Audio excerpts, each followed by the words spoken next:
When I was 23, I found myself in an intensive care unit. I was struggling to survive and to keep my unborn child alive, as well as take care of my son, who I already had. It was when the Cope House found me. I needed a place to go after I left intensive care when my child was very young. He was born 3 pounds premature due to the problems that my body had gone through during the abuse. And I had found myself in the intensive care completely alone, without anybody to turn to, and I was afraid to return to my home.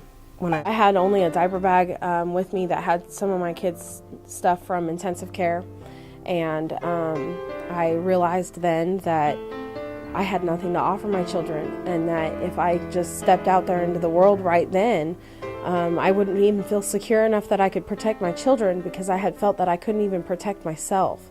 So I had made the decision then and there that I wasn't going to live looking over my shoulder every day, and I also wasn't going to have my children grow up thinking that they had to protect me.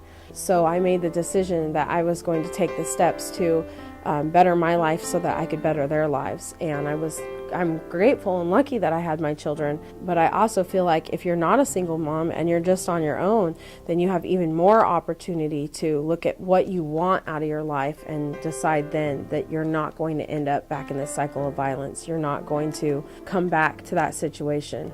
I have overcome my life's tragedy, and I can say that I am now a survivor. I am a success story. I still live the normal ups and downs of daily life, but I am no longer a victim. The steps to gain my success are simple to say, but they are hard to do. I feel like if I had known what I know now as a youth, then I would have made safer choices. Our youth today have the opportunity to use the PAVE program to prevent abuse and violence every day. While at COPE, I listened to the stories of the survivors. I learned to recognize the cycle of violence and how even when an individual is able to break free from the person abusing them, they are codependent and unwilling to trust themselves. Or they are unwilling to only spend time with those who share their true values. They oftentimes end up in a cycle of violence, going from one abusive situation to another. I was determined not to live in the cycle of violence for the rest of my life. Now, 10 years after my stay in the intensive care and the journey to the Cope House, I am now surrounded by a group of friends and coworkers who I trust and respect. I have found a committed relationship with a man who respects my values and supports my dreams. And with my master's degree in hand, I am now a contributing member of the community.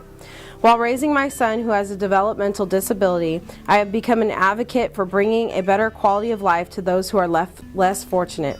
I embrace the ideas of safe community recreation, and I have started an organization called Rising Abilities. And as you reach each goal, you start to realize that that tragedy was just a grain of sand in, a whole sea of events that are going to make up your life. And so the tragedy is no longer the giant thing that brings you down. It's no longer the cloud over your head. It actually becomes a piece of your inspiration that helps you to move on and to do greater things.